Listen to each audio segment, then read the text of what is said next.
कहते हैं जब इंसान अपने चारों तरफ से परेशानियों से घिर जाता है तो उसी परेशानियों को दूर करने के लिए वह जल्दबाजी में गलत फैसले का चुनाव कर लेता है और वह चुनाव ऐसा कर लेता है कि उसकी जो चुनाव होता है वह खुद उसी के लिए भारी पड़ जाता है और जिसकी वजह से उसका हंसता खेलता परिवार भी तबाह हो जाता है। आज की घटना में सेम ऐसा ही कुछ होता है जिस वजह से एक व्यक्ति जो होता है इस दुनिया को छोड़कर हमेशा हमेशा के लिए चला जाता है। लेकिन जब लोगों के सामने सच्चाई निकल के आती है, इसे सुनने के बाद लोगों को अपने काने पर विश्वास भी नहीं होता है। आज की घटना में क्या था, आज की घटना में क्या हुआ, आज की घटना की आप पूरी तह तक सच्चाई जानने के लिए इस वीडियो को आप लास्ट तक जरूर देखिएगा। नमस्कार दोस्तों, मैं प्रदीप कुमार आपको इस टेढ़ी बात चैनल पे मैं स्वागत करता हूं।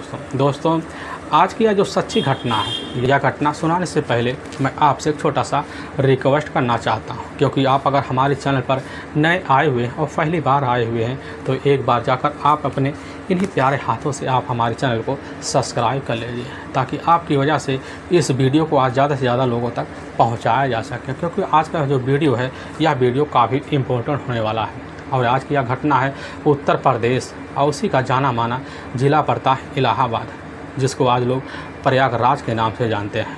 और ठीक उसी का एक नैनी कस्बा लगता है, उसी का एक मोहल्ला लगता है करबला।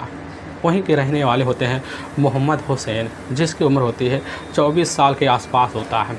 उनकी पत्नी होती है बेबी, जिसकी उम्र होती है 22 साल के आसपास होता है। उनकी एक 2 साल की छोटी बेटी भी होती है।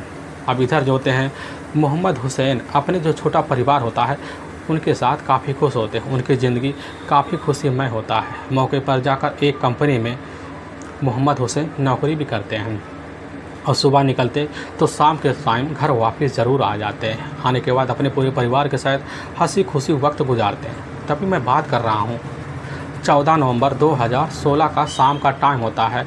तो मोहम्मद हुसैन जो होते हैं नौकरी से अपने घर काफ़ी जल्दी लौट आते हैं और जब लौट आते हैं तो अपने कमरे में बैठकर टीवी देखने लगते हैं। तो उसी समय उनके सामने उनकी बीवी होती है, कहने लग जाते हैं कि बड़े जल्दी चले, आज क्या बात है।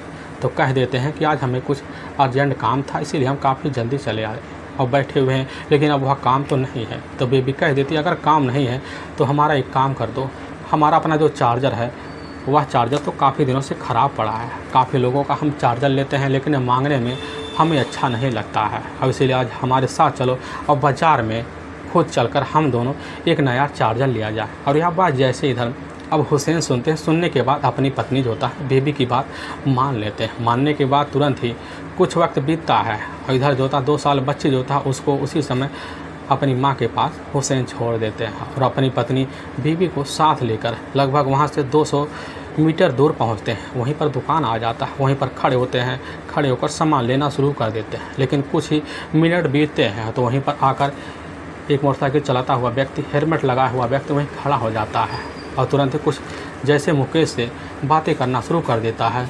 बातों में अपने से एक रिवॉल्वर निकालता है। वही रिवॉल्वर जो होता है हुसैन के ही सीने पर लगाकर एक के बाद एक गोलियां दागना शुरू कर देता है, जिसकी वजह से वहीं कटे हुए ब्रिज की तरह हुसैन ज़मीन पर गिर जाता है। और उसी तरह की आवाज़ सुनकर वहाँ जितने भी लोग होते हैं मौके पर सभी लोग काफ़ी डर से आ जाते हैं। अपने अपने दुकान की जो शटर होता है वह गिरा लेते हैं और काफ़ी लोग तो वहाँ दौड़ने लगते हैं। लेकिन इसी बीच वह जो व्यक्ति होता है वह तुरंत ही वहाँ से फरार हो जाता है।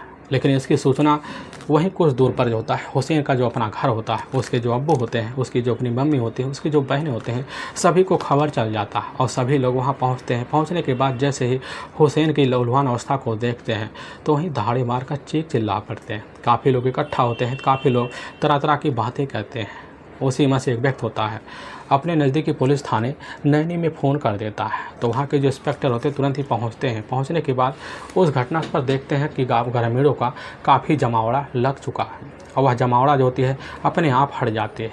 लेकिन वहाँ पर वहाँ के जो सच्चे होते हैं जैसी घटना पर पहुँचते हैं देखते हैं कि इधर जो होता है मोहम्मद हुसैन ज़मीन पर खून से लथपथ अवस्था में पड़ा हुआ है। उनको लगने लगता मोहम्मद हुसैन की लग रहा अभी भी सांसें चल रही है। तुरंत ही एम्बुलेंस बुलाते हैं। एम्बुलेंस बुलाने के बाद मोहम्मद हुसैन को उसी एम्बुलेंस में डालते हैं और अपने नज़दीकी प्राइवेट अस्पताल में ले जाते हैं। वहाँ के जो डॉक्टर होते हैं उसी समय इस मामले को गंभीर समझकर सरकारी अस्पताल में रेफर करवा देते हैं। लेकिन जैसे रास्ते में ले जाते हैं तो रास्ते में ही मोहम्मद हुसैन की वहीं एम्बुलेंस में मौत हो जाती है। इसकी खबर जैसे उस मोहल्ले वालों को लगती है तो मोहल्ले वालों में अफरा तफरी मच जाती है। ना कोई व्यक्ति सोच पाता है, ना कोई व्यक्ति समझ पाता है कि मोहम्मद हुसैन के साथ आज यह कैसे हो गया।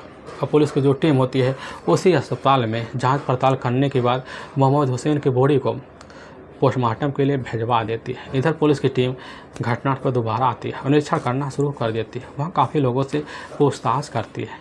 जब काफ़ी लोगों से पूछताछ किया जाता है तो पुलिस के सामने कुछ बात निकल के आ जाती है कि वह व्यक्ति यहाँ पर आया, सिर्फ 2 मिनट के अंदर यह सारा काम करके बाइक लेकर अपना फरार हो गया। अब पुलिस जो होती इधर बेबी से जब पूछताछ शुरू कर दी तो बेबी कहने लग जाती कि साहब हमें नहीं पता, हम तो दुकान पर सामान ले रहे थे, हमारे पति हमारे पीछे खड़े हुए हैं। वह पाइकर हमारे पति के पास आता है। अब कुछ ही मिनट के अंदर एक के बाद एक गोली चलाकर हमारे पति के शरीर पर ही चला जाता है और हम कुछ ना देख पाते कि वह व्यक्ति होता है अपने सर पर हेलमेट लगाया हुआ होता है। अब पुलिस जैसी अब बात सुनती है बेबी की, सुनने के बाद पुलिस की जो टीम होती है अब बेबी की तहरीर पर नामजद आरोपी का हत्या का मुकदमा दर्ज कर लेती है और इस केस की जांच पड़ताल करने के लिए पुलिस की टीम लग जाती है। काफ़ी लोगों से पूछताछ शुरू कर देती है, लेकिन वहीं पर मोहम्मद हुसैन का अपना एक छोटा भाई होता है नकीस को पुलिस अपने साथ लेती है और थाने ले आती है। लेकिन उससे जब कुछ तो पूछताछ करती है तो नकीस जो था पुलिस के सामने तुरंत ही कहना शुरू कर देता, साहब हमें पूरा शंका हो रहा था कि हमारे भाई की हत्या कोई और नहीं कर सकता। उसके साथ उसकी खुद अपनी पत्नी बेबी और साथ में एक उसका खुद अपना आशिक है सल्लन मौलाना। अब पुलिस जैसे इधर अब जो होता है मोहम्मद हुसैन के जो छोटा भाई होता है नाफिस का जब बात सुनने के पुलिस का जो शंका होता है वह जाकर इधर हुसैन की जो अपनी पत्नी होती है बेबी और साथ में उसका जो अपना प्रेमी होता है सल्लन मौलाना के ऊपर टिक जाता है। इसलिए पुलिस की जो टीम होती है उसी समय अब सबसे पहले बेबी के घर जाती है। तुरंत ही बेबी को अपनी हिरासत में लेती है और थाने ले आती है। लेकिन पुलिस जब इधर बेबी से मनोवैज्ञानिक ढंग से पूछताछ शुरू कर देती है पुलिस के सामने बेबी तुरंत ही टूट जाती है, क्योंकि बेबी जो थी कोई ऐसा सातिर मुजरिम थी नहीं कि पुलिस के सामने ज़्यादा देर टिक सके। इसीलिए पुलिस के सामने बिना किसी देरी के अपने पति मोहम्मद हुसैन की हत्या की जो राज खोलते हैं और इसी राज में जो होता है अपने आशिक अब उसी समय सल्लन मौलाना का नाम लेती है। और पुलिस की जो टीम होती है अब सल्लन मौलाना का भी तलाशी करना शुरू कर देते हैं। लेकिन तलाशी करते करते लगभग कई दिन का वक्त बीत जाता है। तभी 16 नवंबर को कुछ मुखबिर को खबर लगता है कि उसी समय जो होता है सल्लन जो होता है वह जाकर झुग्गी जंक्शन पर खड़ा हुआ है, कहीं भागने के फिराक में है। पुलिस की टीम जाती है, जाने के बाद उसी अब झुग्गी जंक्शन से उसको कस्टडी में लेती है और जब सल्लन मौलाना को थाने लाती है, सल्लन मौलाना जैसे ही अपने सामने बेबी को देखता है, देखने के बाद एकदम थर्रा जाता है और ना कुछ सोच पाता है ना कुछ समझ पाता है। और उसको पूरा यकीन हो जाता है कि लग रहा बेबी ने अपने पति की हत्या का जो राज होता है पुलिस के सामने रख दिया। अब किसी देरी के अब जो होता है सल्लन मौलाना और साथ में बेबी जो राज खोलते हैं, राज और कहानी जो बयां करते हैं, इसे सुनने के बाद लोगों को तो अपने कानों पर यकीन नहीं होता है।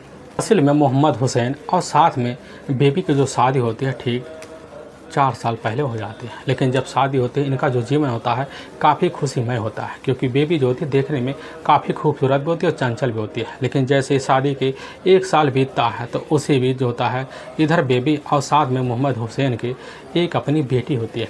अब उसी बेटी के साथ जो होता है इधर अपनी ज़िंदगी गुजारना शुरू कर देते हैं। वक्त तो अच्छे से बीतने लगता है और जब बीतने लगता है तो मोहम्मद हुसैन जो होता है खुद अपने पैसों की कमाई कर वह जो होता है जाकर एक नया ऑटो लेता है। अब वही ऑटो जो होता है चलाना शुरू कर देता है, सवारी ढूंढने लगता है, जिसकी वजह से उसके पास काफ़ी ज़्यादा पैसे आने लगते हैं। लेकिन उसी बीच उसकी जो दोस्ती होती है वह जाकर सल्लन मौलाना से हो जाता है। सल्लन मौलाना जो होता है असल में वह लोकपुर मोहल्ले का ही रहने वाला होता है और इसीलिए सल्लन के घर काफ़ी जो होता है इधर हुसैन का आना जाना होता है। लेकिन सल्लन जो होता है नैनी जो थाना होता है उसी में हिस्ट्री सीटर का काम करता है। लेकिन उसी हिस्ट्री सीटर की वजह से मुरादपुर अरेल में काफ़ी उसका धाक जमा हुआ होता है, जिसकी वजह से इधर जो होता सल्लन को काफ़ी लोग जानते और पहचानते थे। यहाँ तक काफ़ी लोग उससे भी डरते थे और सल्लन का अपने इलाके में काफ़ी पड़काड़ होने की वजह से काफ़ी जान मान भी होता था।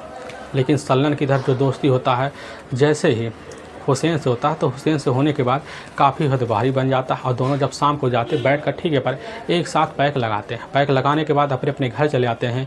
लेकिन हद तो तब बढ़ जाता है जब इधर जो होता मोहम्मद हुसैन के घर सल्लन मौलाना का आना जाना बन जाता, आने जाने लगता है। इसी बीच मोहम्मद हुसैन की जो अपनी पत्नी होती है बेबी की खूबसूरती को देखने के बाद उसकी खूबसूरती को देखकर वहीं पर दीवाना हो जाता है। लेकिन बेबी से मुलाकात करने के लिए कोशिश करता है और मौके की तलाशी में इधर सल्लन मौलाना बैठा रहता है और मौका जैसे ही पाता तो उसके घर में चला जाता। जाने के बाद बेबी के करीब जाता और बेबी से काफ़ी मीठी मीठी बातें करता और बेबी के मन में भी जो होता है इधर सल्लन मौलाना घुस जाता और दोनों की तरफ जो होता है प्यार के उमंगे हो जाती। धीरे धीरे इन दोनों के बीच प्रेम प्रसंग चालू हो जाता। लेकिन जब प्रेम प्रसंग चालू हो जाता तो फ़ोन के द्वारा इधर बेबी जो होती है अब सल्लन मौलाना से बात करना शुरू कर देती है और करने भी लग जाती है। और जैसे इधर बेबी को लगता हमारा जो अपना पति है ऑटो अपना लेकर कहीं बाहर चला गया, पूरा घर सुनसान पड़ा हुआ है, तुरंत ही सल्लन मौलाना के पास फ़ोन कर लेते अपने घर में बुलाती है। बुलाने के बाद एक दिन सारी हदें पार कर देती है और अपने घर में ही अपने बेडरूम में ले जाकर सल्लन मौलाना के साथ संबंध बना देती है। और संबंध का जो सिलसिला होता है बेधड़क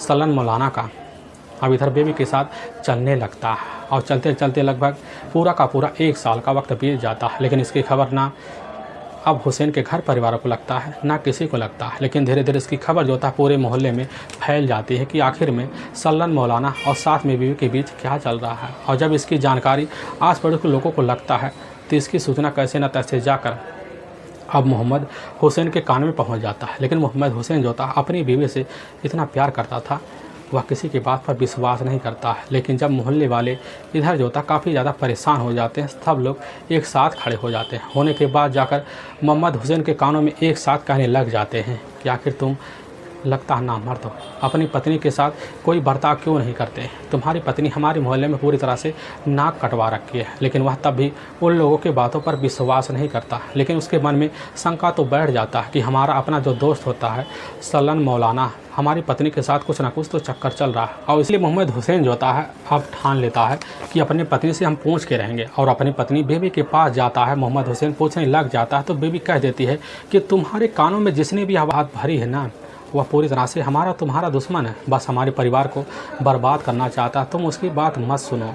लेकिन यह बात तो सुनता है, बेबी की बात जब सुन लेता है तब भी उसकी बात पर यकीन नहीं होता और इसीलिए सोचता है अपनी पत्नी को हम नंगे हाथ पकड़ेंगे। और काफ़ी तरह के हथकंडे करने की कोशिश करना जो होता है हुसैन उस दिन से शुरू कर देता है। तभी एक दिन दोपहर का टाइम होता है, उस टाइम में बिना बताए अपने घर आ जाता है। और जब आता है तो उसी समय अपने घर में दाखिल होता देखता है कि बेबी के घर का जो दरवाज़ा वह तो मौके पर खुला हुआ है। और जैसे अंदर जाता है तो बेबी और साथ में अपना जो दोस्त होता है इधर सल्लन मौलाना को अपनी पत्नी के साथ देखता है। देखने के बाद वहीं थर्रा जाता है, ना कुछ सोच पाता है ना कुछ समझ पाता है। वहीं पर अपनी पत्नी बेबी की पिटाई कर देता है। अब हर दिन का जो होता है इधर हुसैन का पिटाई करने का जो सिलसिला होता है यह शुरू हो जाता है। और जब शुरू हो जाता है तो इधर जो होता है बेबी और साथ में सल्लन मौलाना दोनों मिलना जुलना कम कर देते हैं। लेकिन दोनों के बीच प्यार के जो मंगे होते हैं काफ़ी उड़ान मारना शुरू कर देते हैं। मिलने के लिए दोनों काफ़ी उतावले हो जाते हैं। लेकिन चोरी छुपे इधर जो होती है बेबी जैसे ही देखती कि अब घर में कोई नहीं है, फ़ोन करके सल्लन मौलाना को अपने घर में बुलाते और फिर रिश्ता रखना शुरू कर देती है। और दोनों मिलकर एक दिन खतरनाक फैसला भी ले लेते हैं। कहने लग जाते हैं कि आखिर हमारा पति लग रहा है किसी दिन हमें बर्बाद करके छोड़ेगा और हम तुम्हारे बिना ज़िंदगी नहीं जी पा रहे। सल्लन मौलाना कह देता है कि आखिर बताओ रास्ता क्या है। तो दोनों मिलकर एक फ़ैसला लेते हैं। तभी जो होता है जुलाई साल 2016 का वह महीना होता है। उसी महीने के दूसरे सप्ताह में सल्लन मौलाना और साथ में इधर बेबी दोनों मिलकर अपने घर की दहलीज पार करके कहीं चले जाते हैं। लेकिन लगभग 1 हफ्ते का वक्त बीत जाता है, ना सल्लन मौलाना का पता चलता है ना बेबी का। और इसकी खबर मोहल्ले वालों को पता चलता है तो मोहल्ले वाले काफ़ी सन्न से रह जाते हैं और काफ़ी थू करना जो होता है मोहम्मद हुसैन के ऊपर शुरू कर देते हैं। मोहम्मद हुसैन काफ़ी ज़्यादा परेशान हो जाता है और जब परेशान हो जाता है तो इसकी खबर जाकर रिश्तेदारों को लग जाती है। रिश्तेदारों के द्वारा किसी तरह कैसे ना पैसे कर इधर जो होता है बेबी के कानों में खबर पहुँचती तो बेबी जो होती है अपने घर चली आती है। लेकिन जब आती है ठीक 2 घंटे बाद होता है मोहम्मद हुसैन अपनी पत्नी का काफ़ी बुरी तरह से पिटाई कर देता है। यहाँ तक कि उसका जो अपना मोबाइल होता है वह तोड़ ताड़ के रख देता है, जिसकी वजह से उसी दिन से अब सल्लन मौलाना से फ़ोन पे बात करना बंद हो जाता है। इधर बेबी और साथ में सल्लन मौलाना दोनों एक दूसरे के मिलने के लिए काफ़ी बेकरार रहते हैं। लेकिन एक दिन वही शाम का टाइम होता है, उसी बेबी देखते कि हमारा जो अपना पति है मोहम्मद हुसैन वह मौके पर अपना ऑटो लेकर बाहर चला गया और तुरंत ही अपने घर की दहलीज पार करती है और दोबारा जाकर अब उसी समय सल्लन के पास पहुंचती है। कहने लग जाती है कि या तुम निर्णय ले लो कि हमारे साथ ज़िंदगी बिताओगे या हमारी दुनिया को बर्बाद करोगे। और सल्लन यह बात सहज सुनता है। सुनने के बाद सनस रह जाता है, कहने लग जाता है कि हम तो तुम्हारे बिना एक दिन नहीं रह पाएंगे, आखिर ज़िंदगी तुम्हारे बिना हम कैसे बिताएं।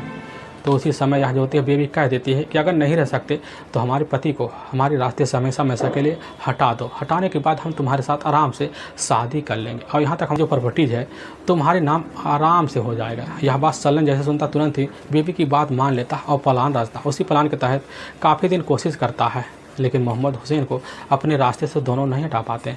जब काफ़ी थक हार जाते हैं तो उसी दिन बेबी एक निर्णय लेती है, अब इस काम को हम ही करेंगे, हम ही तुमको रास्ता बताएंगे। तभी 14 नवंबर 2016 का वही शाम का टाइम होता है। अब मोहम्मद हुसैन जैसे अपने काम से वापस आता है तो बेबी तुरंत ही अब उसी समय अब सल्लन मौलाना के पास फ़ोन कर देती, कहने लग जाती कि तुम इसी समय आ जाओ और बाहर खड़े रहो और एक दुकान पे आओ, वहीं पर हम आ रहे हैं अपने पति को लेकर। यह बात जैसे सल्लन मौलाना सुनता है, सुनने के बाद बेबी की प्लान के तहत काम करना शुरू कर देता, आकर वहीं बाहर खड़ा हो जाता है और बाहर निकलने का इधर मोहम्मद हुसैन का इंतज़ार करता है। लेकिन इधर जो होता है बेबी अब मोहम्मद हुसैन से कहने लग जाती कि हमारे मोबाइल का चार्जर ख़राब है, चलो नया ले ले। उसकी बातों में इधर हुसैन उलझ सा जाता है और दोनों मिलकर बाहर निकल पड़ते हैं। लेकिन जैसे ही बाहर जाते हैं 200 मीटर चलते हैं, दुकान पर खड़े होते हैं तो अपना बाइक लिए हुए खड़ा होता है सल्लन मौलाना। सल्लन मौलाना जैसे ही मोहम्मद हुसैन को देखता है, देखने के बाद हेलमेट लगाकर उसके पास पहुंच जाता है, 1 मिनट बातें करता है और अपने ही जेब से सल्लन मौलाना रिवॉल्वर निकालता है। निकालने के बाद मोहम्मद हुसैन के ही सीने पर एक के बाद एक गोली दागना शुरू कर देता है, जिसकी वजह से वहीं कटे हुए ब्रिज की तरह अब वहीं मोहम्मद हुसैन गिर जाता है। अब इधर जब सल्लन मौलाना जान पाता है कि हमारा सारा काम हो गया है, तुरंत ही उसी समय अपनी बाइक लहराते हुए निकल जाता है। लेकिन वाकई में दोस्तों पुलिस के सामने भी यह सच्चाई होता है, सल्लन मौलाना और साथ में बेबी की तहरीर पर आता है तो पुलिस जब सुनती है तो थाने में एकदम थर्रा जाती है। लेकिन पुलिस की जो टीम होती है इधर सल्लन मौलाना और साथ में बेबी को ले जाती है, इलाहाबाद कोर्ट में पेश कर देती है। कोर्ट में इन दोनों के ऊपर काफ़ी गंभीर धर्म मुकदमा दर्ज करके ले जाकर हमेशा हमेशा के लिए जेल के सलाखों के पीछे डाल देते हैं। दोस्तों हम इस घटना का सुनाने का उद्देश्य किसी को परेशान करना नहीं है और ना ही किसी के दिल को ठेस पहुँचाना है, बल्कि आपको यह बताना है कि आप जहाँ भी रहें आप सावधान और सतर्क जरूर रहे। दोस्तों अगर आपको यह वीडियो पसंद आ रहा है तो इस वीडियो को आप ज़्यादा से ज़्यादा शेयर करें और सब्सक्राइब करें ताकि इस वीडियो को ज़्यादा से ज़्यादा लोगों तक आज पहुंचाया जा सके। इसके लिए हम आपके बहुत आभारी रहेंगे। फिर मिलेंगे नेक्स्ट वीडियो लेकर, तब तक के लिए जय हिंद और जय भारत।